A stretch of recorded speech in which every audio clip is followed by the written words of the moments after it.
intending on giving, if you believe this statement, is something that will cause him to sleep far past 12 o'clock. So it's only after Michael Jackson says they'll have to cancel it. In other words, I don't need to be up at noon. I can sleep past noon. That is when Conrad Murray says, so I agreed at that time that I would switch over to the propofol. Only after it had been agreed that the rehearsal would be canceled, Michael would not need to be up at noon. That shows what was taking place. Not an intent to put him in a light sleep for 5 minutes, but an intent, as Nurse Lee said, to knock him out. If you believe he was even awake at this time and not already knocked out as a result of the propofol being given by Conrad Murray. So at 10:40 a.m., according to Conrad Murray, in response to that dialogue that the rehearsal will be canceled, he doesn't need to be up at noon, he then wants you to believe that he just gave 25 milligrams diluted with lidocaine, enough that would put him down for about 5 to 7 minutes or thereabout. Slowly infused, Jackson goes to sleep. Following the administration of the propofol, for long enough period that I felt comfortable. But then I needed to go to the bathroom. So I got up, went to the bathroom to release myself of the urine.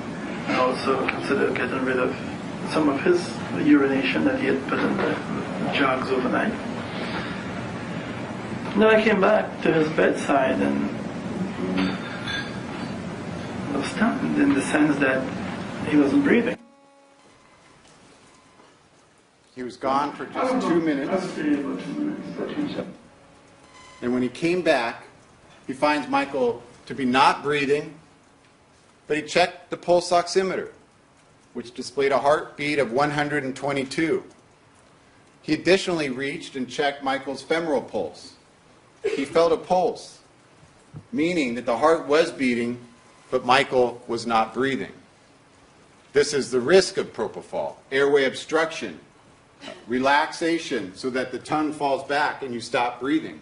That is why propofol administration, among a million other reasons, is so dangerous in this setting without the appropriate equipment. But by Conrad Murray's own words, Michael Jackson had stopped breathing but still had a heartbeat when he came back after just 2 minutes. And not only did he check it with the pulse oximeter, but he physically checked it as well. He does not call 911. And if you did not hear the audio of this as you sat in this trial, it would almost be completely unbelievable, the statements that Conrad Murray makes to justify his failure to do the most basic, the most common sense thing that we all learn as young children, that you call 911 immediately. He does not call 911 because to speak to a 911 operator would be to neglect Michael Jackson. To speak to a 911 operator was the only hope of Michael Jackson being revived to see another day. But Conrad Murray chose not to call 911 because Conrad Murray had other things on his mind, protecting Conrad Murray. So what does he do? He calls Michael Amir Williams. Does he ask Michael Amir Williams to call 911? No. He calls him at 12:12 p.m. We know he leaves a message on his phone. Setting aside all the other bizarre behavior on the part of Conrad Murray, setting everything else aside, he left a message on the voicemail. All he had to say was, call 911. We need a paramedic at Carrollwood. But he didn't say that. And he admits he didn't say that. I did not want him to. I couldn't ask him at that time to call 911 because he would want to know what it was about. And I have a patient that needs help, and I'm trying to assist. I'm trying to do it the best I can and try to get help. This is Conrad Murray's version of events prior to getting the voicemail recording and the phone records. You now know that Conrad Murray left a voicemail Call me right away. Call me right away. He doesn't say call 911. Michael Amir Williams had no opportunity to ask questions if that was truly Conrad Murray's concern. He left a voicemail message, and he could have used that time to call 911. He should have used the time much earlier to call 911, but we know for a fact that at 12:12 he made this phone call to Michael Amir Williams and made no mention of 911 whatsoever. Because Conrad Murray knew what he had done.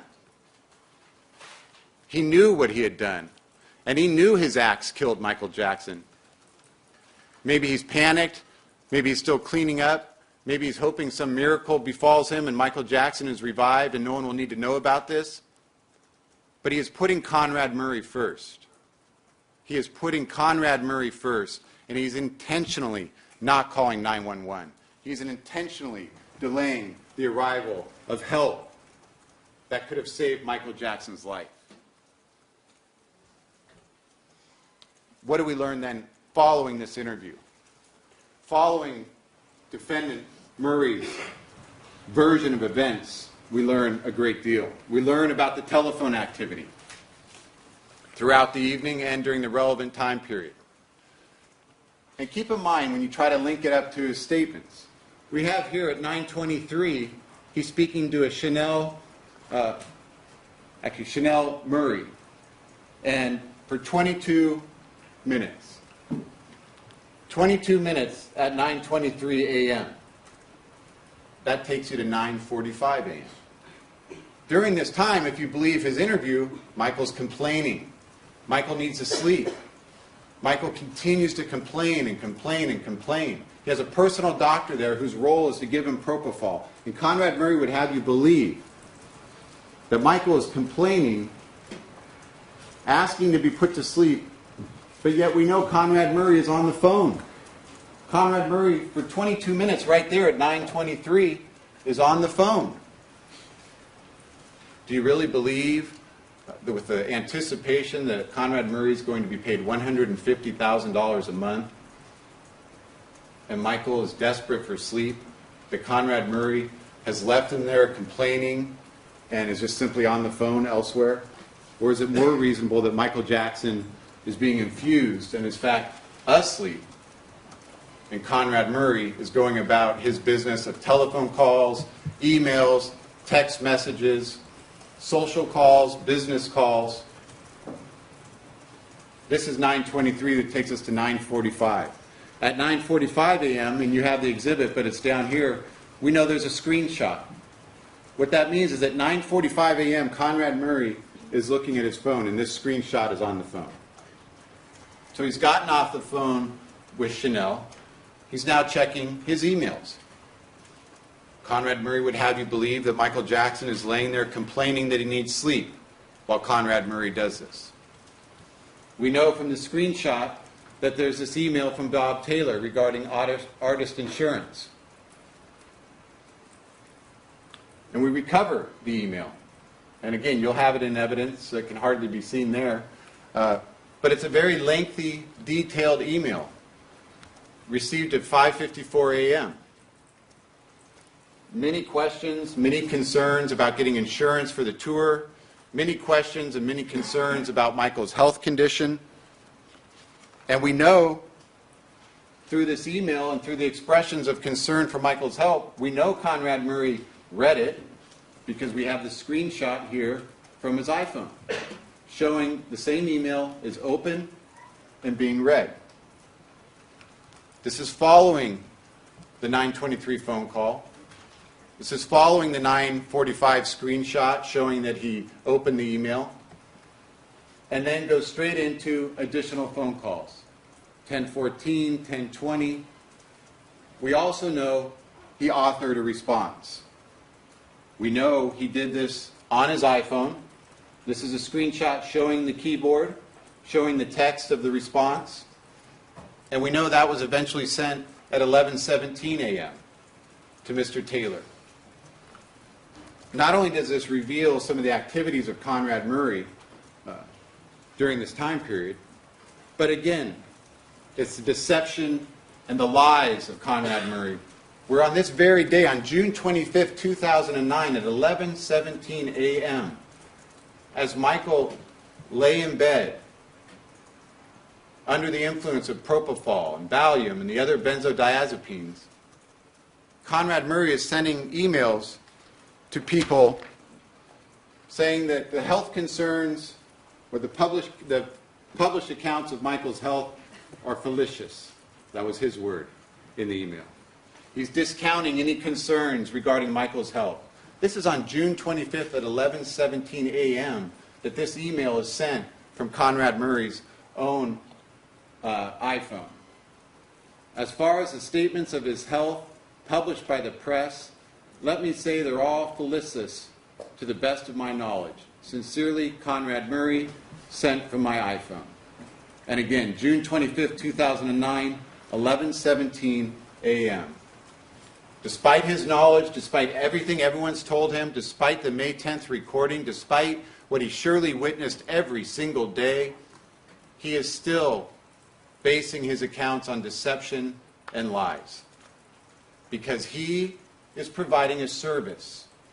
He is an employee who is saying yes to what is asked instead of saying yes to what is best for Michael Jackson's health, as any competent, ethical doctor would do, premised on a doctor-patient relationship, not an employer-employee relationship.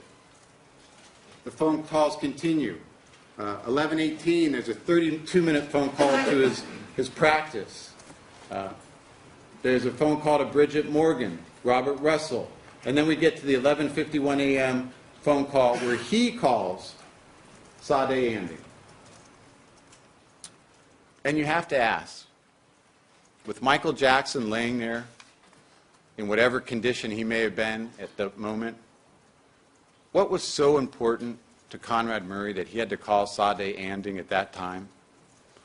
What was so important to this doctor that he needed to call one of his female friends in Houston?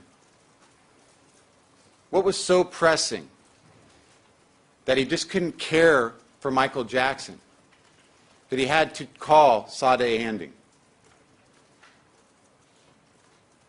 We know from that call, after he calls Miss Anding, she's talking away and she says about 5 minutes into the phone call, I'm getting no response. I'm saying things, he's not responding. I hear some muffled coughing or noises in the background. She can't make out who it is or what it is. She eventually hangs up. She tries to reach Conrad Murray via, I believe, text and phone call, and is not able to make contact with him. Circumstantially, this may be the moment Conrad Murray finds Michael Jackson not breathing. It directly contradicts Conrad Murray's statement to the police that he went to the bathroom for 2 minutes and came back and found him not breathing.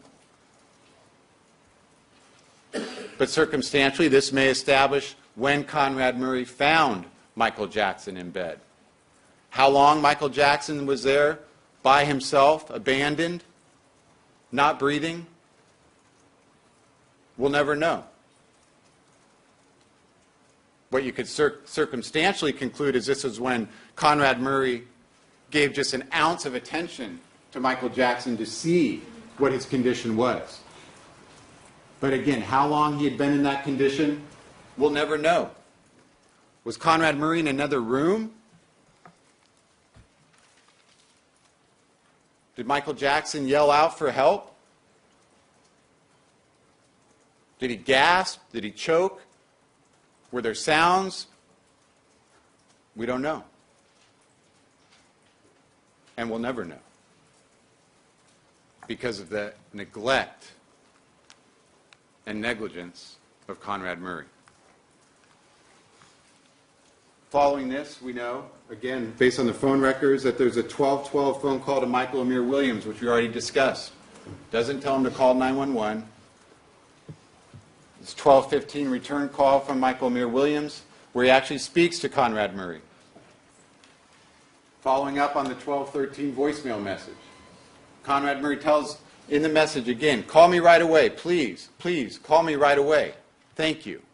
You've heard that message and you have it in evidence.